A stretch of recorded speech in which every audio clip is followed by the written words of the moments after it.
السلام عليكم ورحمة الله وبركاته، متابعي قناة المهندس كامل التعليمية في كل مكان. أهلا بكم مع فيديو جديد من كورس تعلم اللغة الإنجليزية من الصفر، وبالأخص دي الحلقة رقم 11. قبل ما أقول أي شيء أتوجه بالشكر لكل المتابعين اللي هم بجد الكورس وجد قبول كبير عندهم وتعليقات إيجابية بشكل كبير جدا، لدرجة إن بعضهم خايف، بيقول لي أنا خايف لما تكملش الكورس ده. لا، إن شاء الله أنا مكمل لحد ما أوصل بيك لمستوى كويس جدا جدا جدا. طيب، الكورس ده علشان الناس اللي بيتابعونا في جداد بسيط سهل، بيعتمد على طريقة بسيطة سهلة، كأنك بتشرح لابنك أو لبنتك أو لأخوك، كأنك قاعد معاه كده وعمال تفهمه واحدة واحدة. الكورس ده بيجيب جميع مهارات اللغة الإنجليزية، قواعد، محادثات، كل شيء انت عايزه موجود في الكورس ده عشان لو انت لسه مبتدئ. طيب، الحلقة بتاعت النهاردة عشان ما اطولش عليكم، المفروض ان احنا كنا دخلنا في قواعد الاسماء اللي هي الصفة والموصوف، ابوستروف، اس الملكية، ماتش وميني، واسماء الاشارة شرحناهم اخر حاجة، وتكوين الجملة بالفيرب تو بي والكلام ده كله. المفروض بقى ان انا كنت اشرح لك النهارده باقي القواعد، يعني اشرح باقي قواعد. مثلا كنت شرحت صفات الملكيه، يعني مثلا كتاب ماي بوك، كتابك يور بوك. كان المنتظر النهارده اشرح ضمائر المفعول اللي هو جيف مي يعطيني، جيف هيم، وهكذا مع شويه حاجات. ولكن بعد القبول الكبير اللي وجدته عند كتير من الناس، لا، انا قلت كده فرمله في النص وعملت لك فيديو جميل قوي. الفيديو ده انا دايما بحب اشرحه للناس، فيديو مهم جدا. بديك الانواع المختلفه من الجمل، حتى لو انت لسه مبتدئ بكلمه واحده ممكن تعمل جمله في ازمنه في حاجات مختلفه بدون اي قواعد. وبديك الانواع المختلفه من الاسئله، سواء اسئله بهل او اسئله باداه استفهام، قواعد بسيطه جدا. يعني قبل ما نكمل التفاصيل بتاعه الكورس، الفيديو بتاع النهارده ده بجد هيفيدك. انت عارف لو خدت الفيديو ده وما كملتش الكورس ولا شفت اللي قبله ولا اللي بعده، الفيديو ده هتحس انه يعني نقلك في حته تانية في اللغه الانجليزيه بجد يعني. طيب، هنشرح ايه النهارده؟ ان شاء الله باسلوب بسيط، ما تقلقش. يعني لو حد قال لك ايه ده انا سمعت ده قبل كده، لا، النهارده باسلوب بسيط جدا، لان انا قلت لك انا بخاطب في الكورس ده الانسان المبتدئ. هنشرح ايه؟ انواع الجمل والنفي. هو في انواع الجمل، ما انت شرحت لنا في فيديو قبل كده ازاي تكون جمله فاعل فعل والكلام ده. لا، الانواع المختلفه من الجمل بطريقه بسيطه وازاي نفيها. انواع الاسئله، سواء كانت اسئله بهل واسئله بدبليو اتش. طب انواع الاسئله دي مش جرامر انت هتشرحه ونخش بقى نقول المضارع البسيط ونسال، ما الكلام ده معانا، ولكن ده بص ملخص، يعني ملخص للي جاي كله. يعني حاجه كده تحط رجلك على الطريق تخليك تتكلم انجليزي وتبقى قبل ما تخش في التفاصيل. خلاص. محادثه عن المطعم، محادثه بسيطه عن المطعم، سؤال او سؤالين وازاي نجاوب عليهم. اهم الافعال الشائعه في اللغه الانجليزيه، لان قلت لك سيادتك انا قبل كده قلت لك الكورس ده انا عامله مش عايزك تخليك تشرق ولا تغرب، فهجيب لك الافعال الشائعه. نخلص نخش على الصفات الشائعه، بعد كده الكلمات العامه في المواضيع العامه. بجد الكورس ده انا بعتبره هو رزق من ربنا لاي انسان بيتعلم لغه انجليزيه. بجد بجد بجد، مهما خدت كورسات في اي مكان ومهما تابعت قنوات، سواء يقول لك القناه الاولى في العالم، الثانيه في العالم، الثالثه في العالم، اعتبرني القناه الاخيره في العالم. انا العبد الغلبان الفقير اللي قدامك ده. ولكن بلا، مفيش تزكيه في نفسي، مش محدش يقول بتزكي نفسك، بس بدون قسم ايضا. الكورس ده يعتبر افضل كورس على اليوتيوب، على اليوتيوب على الاطلاق، هيعلمك انك لغه انجليزيه، او عشان اكون صريح هيحط رجلك على الطريق الصحيح اللي هيخليك مش محتاج اي حاجه. انت فهمت الدنيا ايه وانا اللي اشتغل مع نفسي بدون مبالغه. فيلا بينا نبدا على بركه الله، بعد ما تسمعوني الصلاه والسلام على سيدنا رسول الله صلى الله عليه وسلم، ومعذره على الاطاله. انواع الجمل في اللغه الانجليزيه. طبعا انت راجل قلت لنا قبل كده عمل جمله صحيحه. طيب، الله يبارك لك ويبارك لوالديك. قلت لنا بتقول فاعل، بعد الفاعل فعل بس، خلاص ده رقم 2، كل اللي جاي صح. واتكلمنا في الكلام كده، بس لما قلت مثلا عايز اقول مثلا انا العب اقول اي بلاي، وهناخدها دي حاجه اسمها مضارع بسيط هنشرحه هيقابلنا. فاحنا قلنا دلوقتي عمليه سمرايز كده للموضوع كله. طيب اي بلاي صح لان انا عندي فاعل وده بعده فعل، لكن لما قلت لك اي مثلا جود عايز اقول انا جيد، نقول له الجمله بتقول فاعل وبعده فعل. طب دي فاعل، دي صفه، قلت لك سواء صفه او حرف او رقم او اسم، انت معلش محتاج تحط لي في الحته الجميله ديت حاجه اسمها الفيرب تو بي. الفيرب تو بي يعني نحط هنا يا ام يا از يا ار، احط اي واحده فيهم طالما ما فيش فعل. حسب الفاعل اي اديله ام، هي او شي او ات اديله از، وي او يو او ذي اديله ار. ارجع للعشر فيديوهات اللي فاتوا، بجد هتدعي لي، بجد هتدعي لي. خلاص طيب خلص. طيب عرفنا القصه دي. طيب ايه النهارده بقى انواع الجمل دي؟ بص يا باشا، انواع الجمل، الجمله اللي انا كلمته ده جمله مضارع، يعني انا بتقول انا بلعب انا اذهب، لكن انواع الجمل هتحفظ قوالب ثابته. ايه القوالب ثابته؟ اعتبر مثلا وليكن، خد دي مني اي مثلا، اي اي كان، اي كود، اي will، I must، I have. نغير القلم كده لأن القلم كده جاب آخره، يبقى I must، I have. في تاني كفاية must، كفاية الكلام ده، دي اللي أنا محتاجه. كلام سليم. دي أنواع جمل، أنواع جمل. احنا خدنا قبل كده في الأفعال، وهسيب لك برضه هنتكلم في الأفعال الشائعة. قلنا مثلا لو خدنا فعل زي فعل مثلا وليكن travel.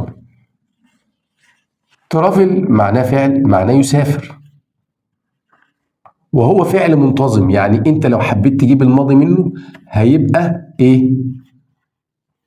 ايوه حط له ايدي traveled، ده الماضي، يبقى ده ايه؟ سافر. فعل ده بنسميه فعل منتظم لان الماضي بتاعه سهل، واغلب الافعال في اللغه الانجليزيه بالشكل ده. يعني مثلا واتش واتشد، كلين كليند، لايك لايكد، حط له ايدي. طب لو اخره ايه؟ ضيف دي بس وخلصت. ده بنسميه فعل منتظم. وفي فعل عندك بيبقى فعل شاذ، زي مثلا جو، معناها ايه؟ يذهب، الماضي منه مش ايدي، لا وانت، الماضي منه ذهب. دي اسمها افعال شاذة، ودي افعال منتظمة. دي افعال منتظمة، سموها منتظمة ليه؟ علشان الماضي كله منها هي بس بتضيف لها ايدي. ودي سموها افعال غير منتظمة، غير منتظمه ليه؟ عشان الماضي منه ملهوش قاعده، ما بينتهيش بالاي ملهوش قاعده. زي مثلا جو يذهب، وينت، ايت. السؤال اللي انت بتساله دلوقتي طب انا عارفه منين؟ انا عامل لك سلسله اهم الافعال الشائعه في اللغه الانجليزيه. انا بديك افعال في الاخر وهوجهك لكل الافعال الشائعه المنتظمه والغير منتظمه. مش كده وبس، ده انا هسيب لك رابط في صندوق الوصف.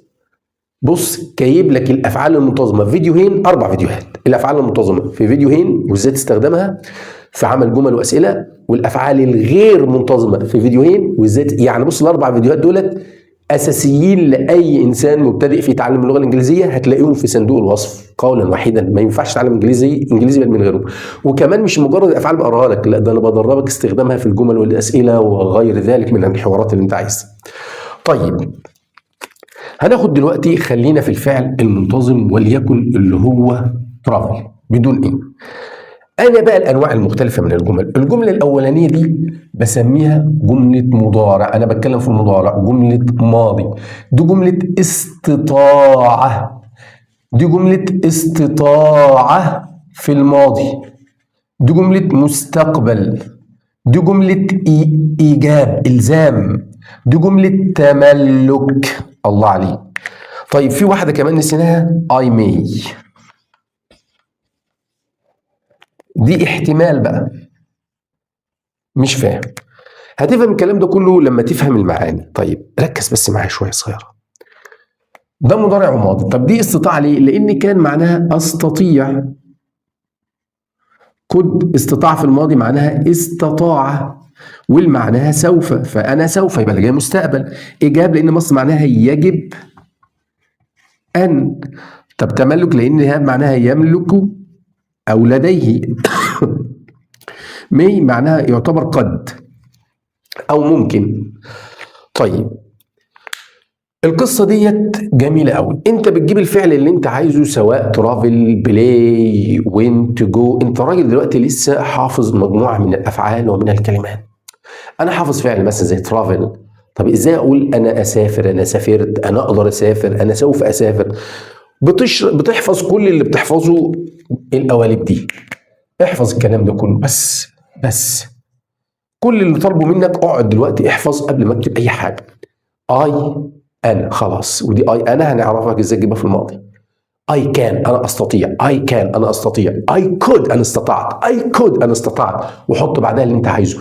I will أنا سوف. I will أنا سوف. يبقى I can أنا أستطيع. I could أنا استطعت. I will أنا سوف. I must أنا يجب. I must أنا يجب. I must أنا يجب. I have أنا أملك أو أنا لدي. I have. حلو. I may أنا ممكن. I may أنا قد. طيب حفظتهم سهلين. I can, I could, I will, I must, I have, I may. إيه اللي بعد كده؟ اللي بعد كده يا أستاذي، بص بارك الله فيك، عايز تقول أنا أسافر، هات الفعل الأصلي اللي هو مش الماضي بتاعه، حط لي I travel بس. ما فيش اي مشكله بقى. عايز تقول انا اسافر الى القاهره، I travel مثلا وليكن to كايرو، اللي انت عايزه اكتبه. انا اسافر الى اسوان، I travel to اسوان. انا اسافر الى السعوديه، I travel to سعودي ارابيا. انا اسافر الى امريكا، I travel to USA. انا اسافر الى انجلترا، I travel to England. يبقى العمليه سهله. طب لو اي بلاي، حط اي بلاي انا العب، بس مش هتقول لي تو كايرو، يعني اي بلاي فوتبول، اي بلاي تنس، اي حاجه في اي حاجه. خلاص. طيب عايز اقول ماضي، بدل الترافل هات لي الماضي بتاعها، تبقى هي I traveled. I traveled بس خلاص. وقول اللي انت عايزه. I traveled مثلا to كايرو، انا سافرت الى القاهره. بالله عليك قول لي ايه الصعب في كده؟ دول اكتر حاجه، دول هنشرحهم في اثناء الكورس، حاجه اسمها مضارع بسيط وماضي بسيط. ده مضارع بسيط وده ماضي بسيط. خلاص. كل ده الديتيلز بتاعته او التفاصيل بتاعته، او يعني a lot of points، كثير من النقاط، او a lot of the points هنشرحها خلاص اثناء الكورس ان شاء الله. طيب I travel أنا أسافر to كايرو. I traveled to كايرو، أنا سافرت. غير البلد واعمل. طب لو قلت لي مثلا فعل أنا حافظه، كلنا حافظين جو، يذهب. أنا أذهب أقول I go. طب الماضي بقى مش هيبقى I go، لأن جو قلنا فعل غير منتظم، الماضي منها went. قلت لك هديك الأفعال دي وأسيبها لك في صندوق الوصف. هتقول I went أنا ذهبت. يبقى هنا I play أنا ألعب، I played أنا لعبت. I study أذاكر، I studied أنا ذاكرت. مفيش مشكلة، ودول يغنيك عن أي حاجة. بس في واحد بقى ساعات بيبقى عايز يقول لك ايه، واحد يقول لك انا هسافر، واحد يقول لك يا عم انت تقدر تسافر، تقول له انا اقدر دي بالانجليزي، يبقى تستخدم، ما تقولش اي ترافل، اي كان. وحط لي بقى مش هنستخدم ايه دي خالص بقى، دي مش هتستخدم الاصل بقى. اي كان ترافل مثلا تو كايرو. كمل زي ما انت عايز. طيب كان يسافر، كود اليو ال سايلنت لا تنطق.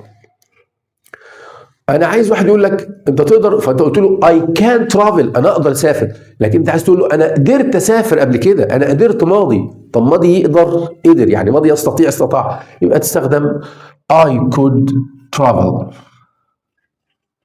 I could travel to اي بلد انت عايز. طيب واحد بيقول لك لا انت مش هتسافر، تقول له لا انا سوف اسافر. انت بتعايز، انت ممكن تقول له اي ترافل صح، اي ترافل سافرت، اي كان انا استطيع، اي كود انا استطعت، مفيش اي مشكله. لكن انت عايز تقول له بقى في المستقبل انا هسافر، يعني مستقبل يعني سوف، يبقى تستخدم I will travel. I will travel الى اي مكان. طيب انت بتتعلم وبتدرس، ولا انت عايز شغلانه ووظيفه، فبقول لك لا انت مش هتسافر، فانت بتقول له لا انا يجب ان. يجب أن لا معاني كتير منها must و should و have to، فاحنا خلينا في المعنى الأكثر استخداما must دلوقتي. I must travel معناها أنا يجب أن أسافر، إلزام. طب I may قد، واحد بيقول لك أنت هتسافر فأنت شاكك، تقول له أنا ممكن أسافر، أنا قد أسافر، قد may. I may travel. لاحظ إن كلها ما بتستخدمنيش الماضي خالص إلا فين؟ إلا في الماضي هنا بس. فيها أي حاجة؟ بتقول لي I have دي يملك أو لدي، ما ينفعش يجي معاها يلعب أو يملك شيء، يعني أنا يملك عندي لدي صديق، أو أنا أملك سيارة، يعني ممكن تقول I have a car، ممكن تقول I have a friend. I have a car يعني أنا أملك سيارة أو أنا لدي صديق، بس خلاص خلصت الأنواع دي مختلفة من الجملة. طيب تعالى بقى بالراحة كده، نفترض إن أنا لو حافظ الفعل مثلا watch. watch معناها يشاهد، عادة بتيجي مع watch TV، معناها إيه؟ يشاهد. منتظم، الماضي منها ولا أحلى ولا أجمل من كده، حط لي الإي دي شاهد. لو أنا دلوقتي قلت لك أنت راجل حافظ فعل، وأنا هديك زي قلت لك سلسلة أفعال، تقدر تقول لي أنا أشاهد التلفزيون، أنا شاهدت التلفزيون، أنا أقدر أشاهد التلفزيون، أنا قدرت إن أنا أشاهد التلفزيون، أنا سوف أشاهد التلفزيون، أنا يجب أن أشاهد التلفزيون، أنا قد أشاهد. أنت مش هتعمل حاجة. I watch أنا أشاهد، I watched أنا شاهدت، I can watch أنا أستطيع أن أشاهد، I could watch أنا قدرت أن أنا أشاهد، I will watch أنا سوف أشاهد، I must watch أنا يجب أن أشاهد، ما ينفعش I have watch. يعني بص I have دي تدخلك لو هتحط فعل حاجة اسمها مضارع تام، هناخدها أثناء الكورس برضه، فما إيه، لا خلينا I have دي خليها الأشياء. I have أنا أملك a pen a book a car كذا، أنا لدي صديق I have a friend، أنا لدي عائلة I have a family، أنا لدي أخ I have a brother I have a sister. خليها يجي معاها اسماء اللي هي مش افعال، يعني زي كتاب وكراسه وكشكول واخت واخ والكلام ده. I may انا قد اشاهد التلفزيون، I may watch TV. في احسن ولا اجمل من كده. طيب انا قلت لك الجمل النفي بقى يا اخوانا، بص نفي المضارع بتستخدم هنا، بتحط كده، نجيب القلم الازرق، المضارع يتنفي بكلمه اسمها don't، ده مضارع بسيط، والماضي بينتفي بكلمه اسمها didn't، بس لو لفيت بديدنت بتشيل الاي دي خلاص، تبقى I didn't travel، يبقى معناها انا لا اسافر، يعني بتنفي في المضارع انا مش هسافر. طب واحد بيقول لك انت سافرت، انا ما سافرتش، فانت بتقول I didn't بعدها بتحط didn't، يبقى عندك don't و didn't، don't نفي المضارع، didn't نفي الماضي، بس لما بتنفي didn't بتجيب الفعل في الاصل وتشيل اسم الاي دي. طب ليه؟ بالعقل كده، انت بتقول انا سافرت، لما تيجي تقول انا لم اسافر في الماضي، قلت انا لم سافرت ولا لم اسافر، بتردها للاصل تاني اهي. I don't travel انا لا اسافر، I didn't travel انا لم اسافر، فتاتشي. والباقي ده كله سهل بقى، كان حط هنا بعدها كلمه اسمها not. I cannot travel انا لا استطيع ان اسافر. I could حط بعدها كلمه اسمها not. I could not travel او couldn't travel على بعضها. I will not travel. I must not travel. I have not a car. I may not، مفيش اي مشكله، وان كان may دي الافضل اصلا ما تتنفيش. ليه؟ لان هي احتماليه بين البنين، يعني بقول لك انا قد اسافر، انا مش قد اسافر، فما لهاش معنى، مش هتخرب كتير، فعشان كده ما بفضلش ان نفي مع كلمه I may دي اصلا.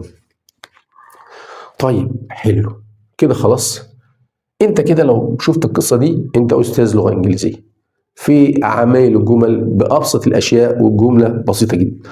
طيب تعالى بقى على الانواع المختلفه من الاسئله. هتقول لي وانت كتير، لا انا حبيت ان انا اعمله في فيديو واحد لانه الاثنين مكملين لبعض. طيب نمسح دي كده.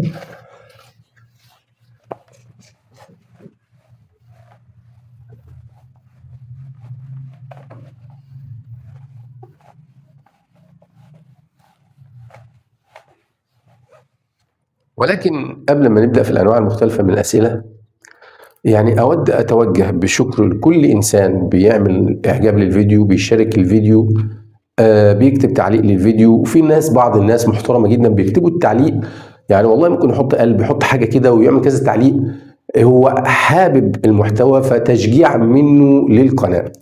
وانا سبق وقلت انا او غيري ان التعليقات والاعجاب بالقناه دي حاجه بترجع لك في الاول والاخر، يعني ده كله بتاع يعني حاجه ترجع لك انت.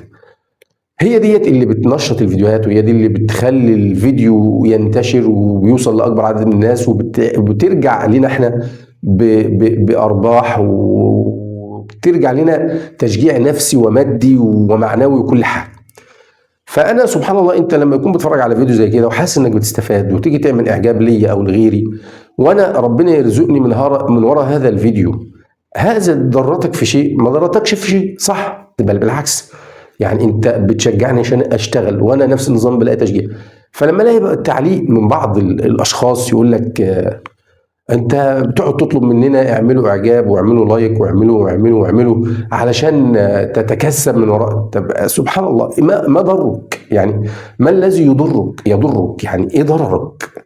يعني انا دلوقتي لو طلبت من الناس، طب انت دلوقتي راجل تعبان، يعني انا والله انا تعبان اصلا، مريض اليومين دول، ولو تلاحظوا مش قادر اتكلم، بس فعلا انا اتاخرت في الكورس، فقلت لازم اعمل لهم فيديو، ويكون ان شاء الله فيديو عوض عن التاخير اللي انا عملته، وتعبان معاك وشغال معاك اهو. ايه اللي لما يضرك لما نقول لك اعمل لي اعجاب او لايك او تعليق عشان الفيديو ينتشر وقد ارزق من وراك؟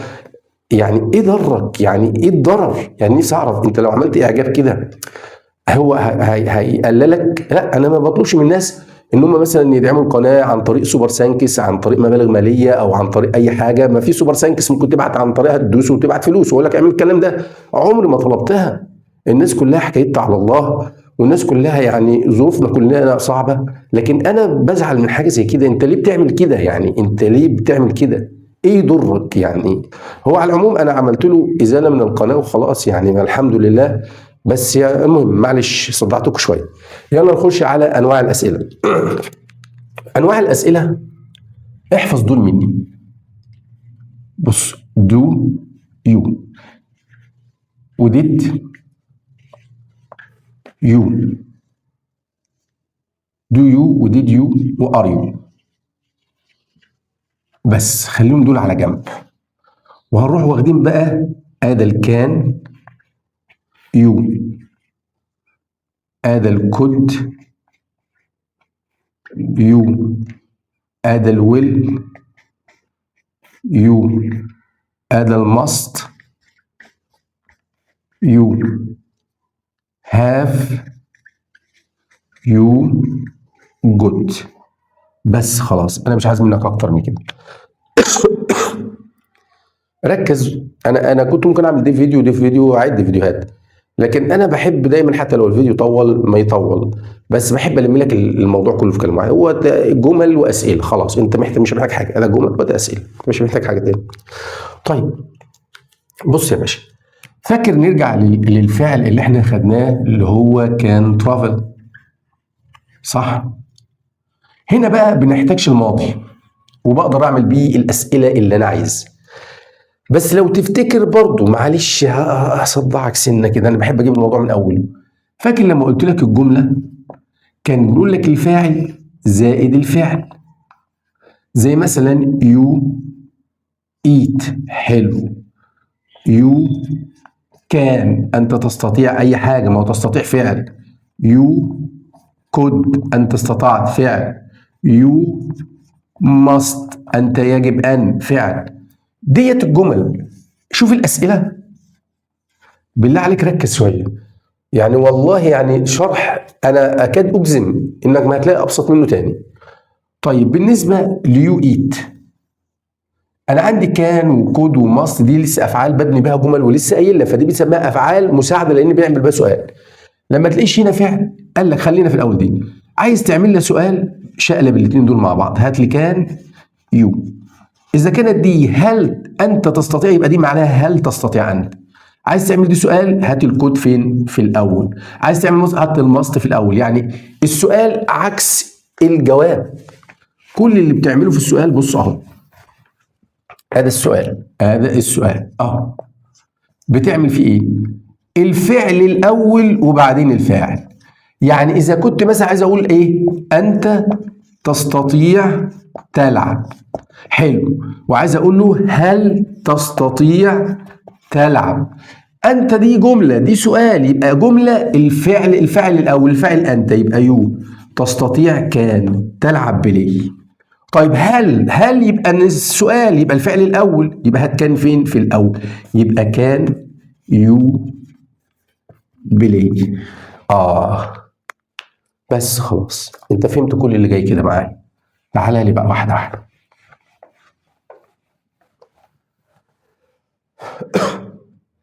هات ترافل.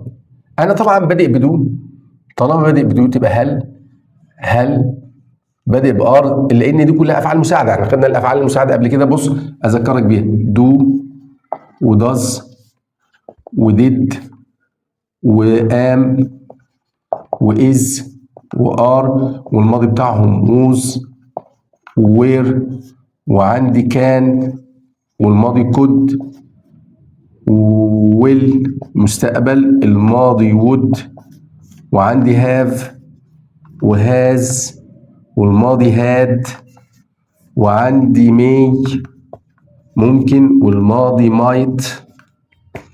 ايه الافعال المساعده؟ بس احفظهم دول. ديت الافعال المساعده اللي بنعمل بها اسئله. لما اجي اعمل سؤال بهل ببدا بيهم، لازم ابدا بواحده منهم. طب لو ما فيش واحده منهم هقول لك. يعني دلوقتي خلينا تحت الاول، عايز اقول له هل تستطيع ان، فلو كنت انت تستطيع كنت اقول يو كان، فانا هبدا بالكان عشان ده سؤال، يبقى دي معناها هل تستطيع. هل تستطيع ان كان يو مثلا، وليكن انا عندي الفعل ترافل، اقول له هل تستطيع انك تسافر؟ كان يو ترافل. بس والاجابه عليها بتبقى يا يس يا نو، خلص الكلام.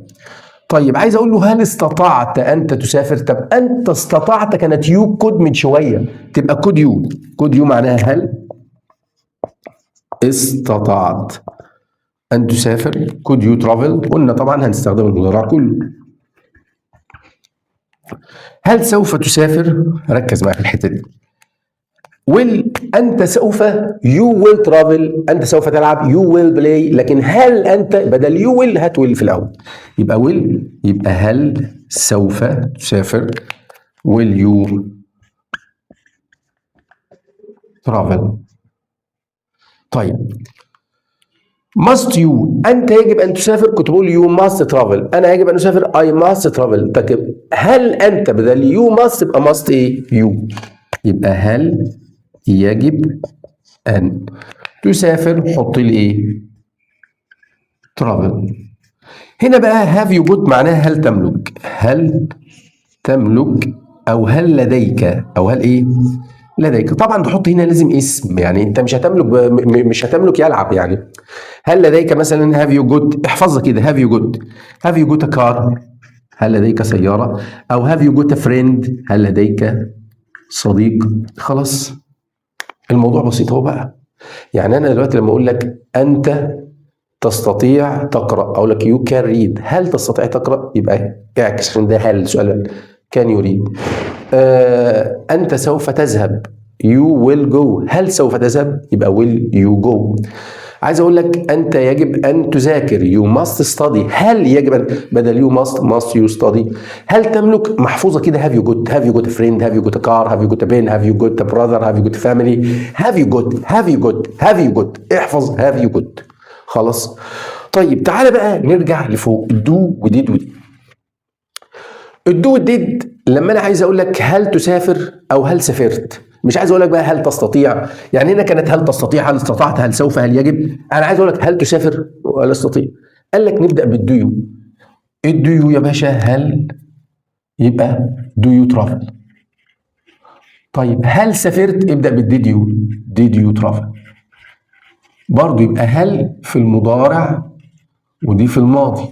بص هنا دي هل تستطيع، هل استطعت، هل سوف. لما نقول لك هل تستطيع باينه كان يو، هل يجب يبقى يو ماست، يبقى ماست يو. لكن لما اقول لك هل تسافر ده ما فيش يجب ولا يستطيع، ما فيش فعل من دول. خلاص احنا بنستغل بقى لما يكونش في كده، بنستغل الثلاثه دول. سيبك من داز دلوقتي، خلينا في دو وديد. دو يو ترافل معناها هل تسافر. طب هل تلعب؟ دو يو بلاي. هل تاكل؟ دو يو ايت. طب هل اكلت؟ ديد يو ايت. هل لعبت؟ ديد يو. يبقى لما تقول دو يو يبقى بتسال في المضارع. يعني مثلا يشاهد واتش، عايز اقول هل تشاهد؟ دو يو واتش. ينظف كلين، هل تنظف؟ دو يو كلين. طيب عايز اقول هل شاهدت؟ ما اقولش ترافلد ولا واتشد ولا الكلام ده كله، اقول بدل دو يو ابداها بالديد. ديد يو ترافل؟ هل سافرت؟ ديد يو كلين؟ هل نظفت؟ طيب امال الاي ار يو؟ الار يو هل بس هنا بتستخدم لو في هنا بتسال عن اسم او صفه او حرف. يعني بمعنى عايز اقول لك هل انت سعيد، فما ينفعش اقول لك دو يو. هنا دو يو والديد يو لازم يجي معاهم هنا ايه؟ فعل. دول بتوع افعال، هل انت تلعب، هل انت تاكل، لكن دول بتوع اسماء وصفات. يعني مثلا عايز اقول لك هل انت سعيد، يبقى ار يو هابي. طيب امال ده صفه اسم، هل انت علي؟ ار يو علي. طب حرف ار يو ان كايرو، هل انت في القاهره؟ فما ينفعش ان انا استخدم هنا ار يو. انا توهتك، لا بالراحه. بص، هاخد فعل زي مثلا وليكن ايت، ياكل. عايز اقول لك هل تاكل، انا ما بقولش هل تستطيع او هل سوف، هل تاكل على طول الموضوع، هل تاكل. يبقى دو يو ايت، هل اكلت؟ ديد يو ايت. حلو تمام، خلاص دول افعال. لكن انا عايز اقول لك هل انت مثلا حزين؟ حزين دي صفه، فطالما انت بتسال عن صفه ما تحطليش الدو، يبقى هي الار يو. ار يو ساد؟ طب هل انت محمود؟ هل انت محمود ده اسم مش فعل. ار يو محمود؟ طب هل انت في البيت؟ هل انت في ده حرف برضه ما ينفعش، لازم تكون فعل. طيب يبقى ار يو ات هوم. وفيها لها طريقه تانية، بس ان احنا بنقول الاسلوب كل ده هيجي بالتفصيل، كل ده هجيبه لك بالتفصيل وبالاسلوب الجميل ده كده. كده دي فهم اي مشكله تانية؟ ما فيهاش اي مشكله. نخلص دي.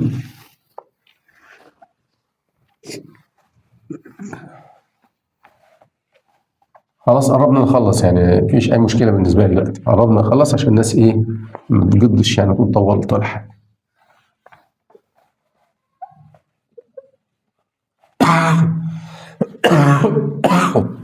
معذرة. طيب محادثه عن المطعم. طبعا احنا كده بنعمل اسئله، بس في حاجات كده لازم بديهيات يعني تبقى عارفها. يعني ما ينفعش انا مثلا ما بقاش عارف، لو واحد يقول لي ما اسمك اقول له ايه؟ اقول له استنى ما ارتب لك القواعد. لا ما دي مفيش يعني فاحنا بناخد محادثات خفيفه كده بس. اول محادثه لو انت مثلا نفترض الجرسون، ونفترض ان حضرتك موجود، فالجرسون جاي لك يقول لك هل انت مستعد ان تطلب؟ حلو.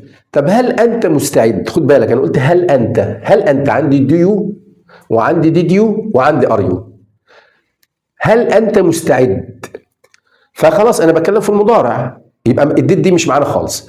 يبقى انا هقول دو يو مستعد ريدي. ريدي مستعد دي صفه. اقول دو يو ريدي ولا ار يو ريدي؟ صح مظبوط. ار يو ready؟ هل انت مستعد ان تطلب to order؟ الجرسون بيجي لك بيقول لك السؤال الجميل ده are you ready؟ وطبعا احنا قلنا طالما بدأنا بالار يو معناها هل. هل انت؟ قلنا do you هل انت، والديد يو هل انت، بس دولت في الافعال. are you مع دي صفة، دي مستعد صفة، دي صفة يا اخوانا مستعد. زي are you happy؟ are you ready to order؟ are you ready to order؟ هل انت مستعد ان تطلب؟ are you ready to order؟ اوردر كلمه معروفه خالص، يقول لك انا هعمل اوردر يعني. فحضرتك ممكن تساله سؤال تقول له what is today's special؟ يعني ايه today's special؟ today's special ده معناها طبق اليوم. طبق اليوم يعني what is today's special؟ عامل زي الفار الطباخ والانجويني، اتحفني باللي عندك والكلام ده كله، اسمها تودايز سبيشال. هي مركبه كده، يعني ممكن اقول له طبق اليوم مثلا اقول له ديش اوف توداي يعني طبق لليوم. لكن هو كستايل في المطعم هو اكسبريشن ثابت كده، تعبير ثابت. يعني ممكن انت اكسبريس about this expression by this question. يعني بص what is today's special؟ what is today's special؟ ماذا يكون طبق اليوم؟ today's special ابص في اسم الملكيه، خدناها الحصه تقريبا اللي قبل اللي فاتت. طيب الجرسون هيرد عليك يقول لك ايه بقى؟ يقول لك we ايه وي دي؟ شفت؟ we have يعني نحن لدينا. مثلا يقول لك رايس with meat، وليكن طبق اليوم رز باللحمة. طبق اليوم رز باللحمة. we have rice with meat. we have rice with meat. عندنا طبق رز باللحمة. فأنت سيادتك لا، هتقول له أنا بحب حاجة تانية. I like مثلا باستا. خلاص باستا يعني مكرونه، فانت تقول له اي لايك اي حاجه بقى. يعني شوف هتحس المحادثه والله جميله جدا. بص ار يو ريدي تو اوردر. انت قاعد بقى وات از today's special.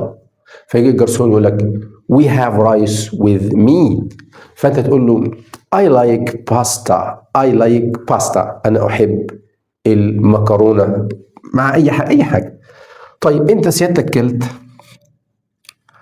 وبعد ما اكلت خلاص انت قلت له، فهو الراجل الجرسون هيقول لك، هيجيب يقول لك here you are، معناها تفضل. اتفضل. خلاص جاب وراح وجه وقال لك here you are، تفضل. فانت سيادتك بقى عايز تمشي هتقول له ايه؟ كان كان بدأنا بكان يبقى انا استطيع ولا هل استطيع؟ هل استطيع، بس الفعل هنا مش يو يبقى هل استطيع انا get احصل على I can get the bill، الفاتورة. ممكن ان انا احصل على الفاتورة can I get the bill. فبايه هيقول له برضو ايه؟ هيقول له برضو نفس الجملة اللي كانت فوق دي here you are، تفضل. خد بالك يا سبحان الله، يعني المحادثة تحس مع اللي احنا خدناه ظبطت الدنيا شوية. بس امال دي جت ازاي؟ هنبقى طبعا أداة الاستفهام هنتكلم فيها في وقت تاني. يعني انت لو فهمت سؤال هل هو سؤال أداة الاستفهام. خلاص طيب وصلنا لأهم حاجة، الأفعال الشائعة. بص يا باشا، الأفعال الشائعة أنا كنت بكتب لك كل حصة أفعال وبقراها. أنا هسيب لك في صندوق الوصف رابط لأهم الأفعال الشائعة. الرابط ده فيه 4 فيديوهات، فيديوهين للأفعال المنتظمة، وبقراها لك وأقراها معاك، وازاي زي بلاي بلايت كلين اهم الافعال المنتظمه اللي مستخدمه يوميا، وازاي بعلمك تعمل بها جمل. الفيديو الثاني هعلمك ازاي تعمل بها اسئله، وفيديوهين للافعال الغير منتظمه الشاذه زي جو وينت ايت يا ابني بيلد بنى بيلت يقطع قات الماضي منها برضو قط، وهكذا. يشتري باي اشترى بود، ليف يغادر ليفت غادر. الكلام ده كله هتفهمه هيظبط لك دماغ خالص. فانا بوجهك توجيه بما يرضي الله. سمعت كلامي هتتنقل في حته تانية، ما سمعتش كلامي ربنا برضه هيوفقك ان شاء الله. وفي نهايه الفيديو اود ان اتوجه بالشكر لكل المتابعين، والسلام عليكم ورحمه الله وبركاته.